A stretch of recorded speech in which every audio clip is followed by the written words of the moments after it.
The last night of the world.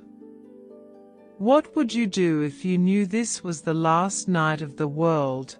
He asked, his voice filled with a weight that seemed to hang in the air. What would I do, you mean, seriously, she responded, a hint of disbelief in her eyes. Yes, seriously. I don't know, I hadn't thought. She turned the handle of the silver coffeepot toward him and placed the 2 cups in their saucers. The fragrant aroma of freshly brewed coffee enveloped the room, a stark contrast to the heavy conversation at hand. He poured some coffee, his movements deliberate. In the background, the 2 small girls were engrossed in their play, stacking blocks on the parlor rug beneath the soft glow of green hurricane lamps. Well, better start thinking about it, he said, breaking the silence that lingered. You don't mean it, said his wife, her eyes searching his for any sign of jest. He nodded. A war? He shook his head. Not the hydrogen or atom bomb? No. Or germ warfare? None of those at all, he said, stirring his coffee slowly and staring into its black depths. But just the closing of a book, let's say. I don't think I understand. No, nor do I really. It's just a feeling. Sometimes it frightens me. Sometimes I'm not frightened at all, but peaceful. He glanced over at the girls, their golden hair illuminated by the lamplight, and lowered his voice. I didn't say anything to you. It first happened about 4 nights ago. What? A dream I had. I dreamt that it was all going to be over, and a voice said it was. Not any kind of voice I can remember, but a voice anyway, and it said things would stop here on Earth. I didn't think too much about it when I awoke the next morning, but then I went to work, and the feeling was with me all day. I caught Stan Willis looking out the window in the middle of the afternoon, and I said, Penny for your thoughts, Stan, and he said, I had a dream last night, and before he even told me the dream, I knew what it was. I could have told him, but he told me, and I listened to him. It was the same dream? Yes. I told Stan I had dreamed it, too. He didn't seem surprised. He relaxed, in fact. Then we started walking through offices, for the hell of it.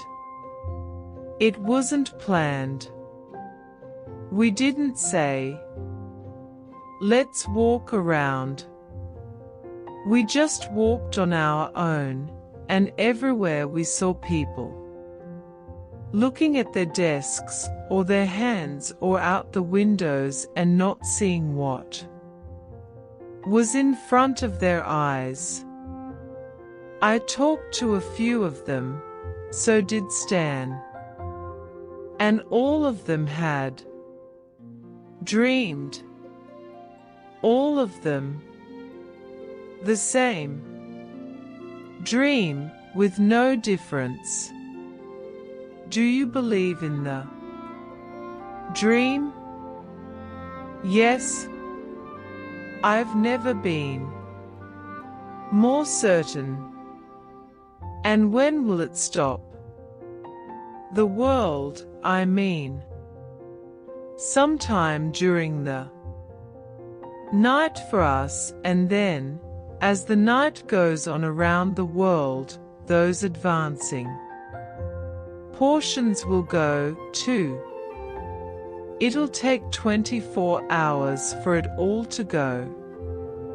They sat a while not touching their coffee, absorbing the weight of their conversation. Then they lifted the cups slowly and drank, looking at each other.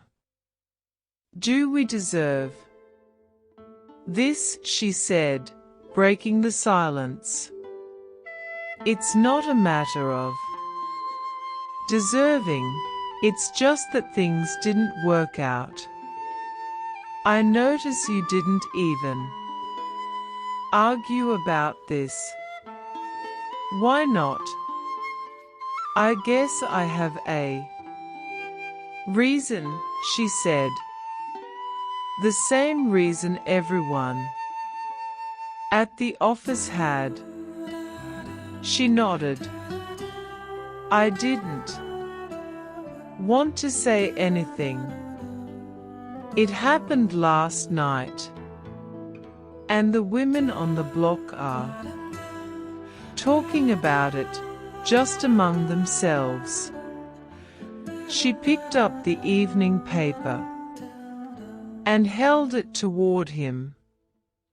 There's nothing in the news about it.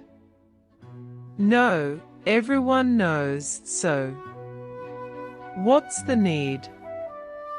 He took the paper and sat back in his chair, looking at the girls and then at her. Are you afraid?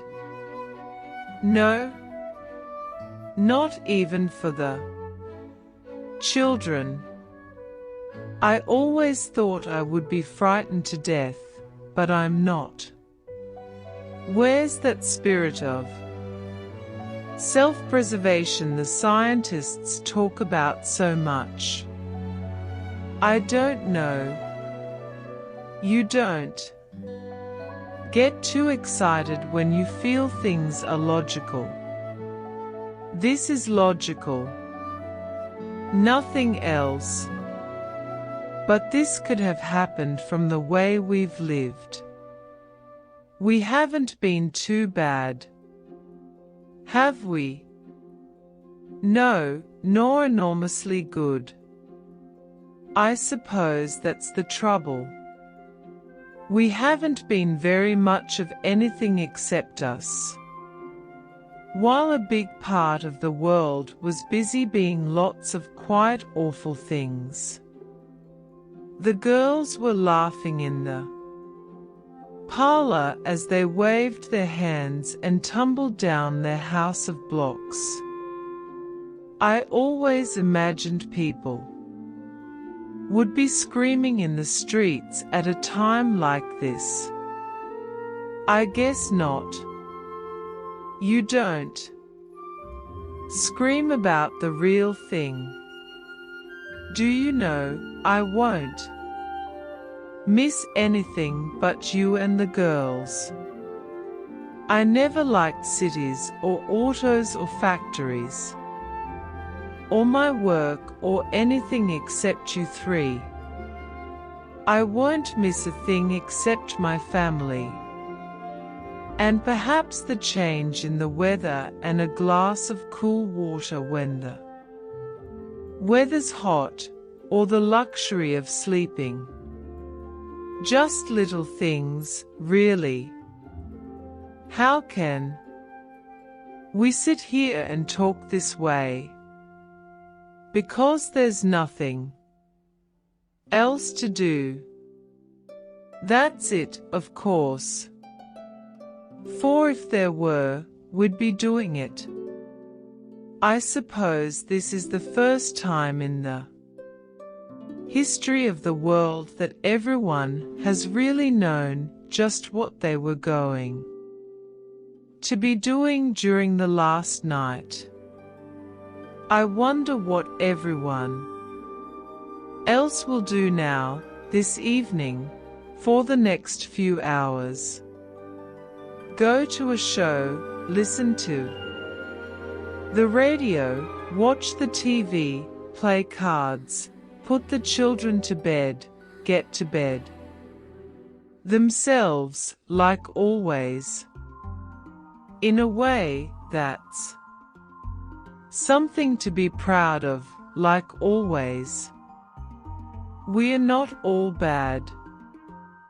They sat a moment, absorbing the gravity of their situation, and then he poured more coffee. Why do you suppose it's tonight? Because? Why not some night in the past 10 years, or in the last century, or 5 centuries ago, or 10? Maybe it's because it was never February 30th, 1951, ever before in history, and now it is, and that's it, because this date means more than any other date ever meant, and because it's the year when things are as they are all over the world, and that's why it's the end. There are bombers on their course both ways across the ocean tonight that'll never see land again. That's part of the reason why, after turning out the lights and locking the doors, they made their way to the bedroom, enveloped in the cool embrace of the night. The soft glow of the moon spilled through the curtains, casting a gentle light on the room.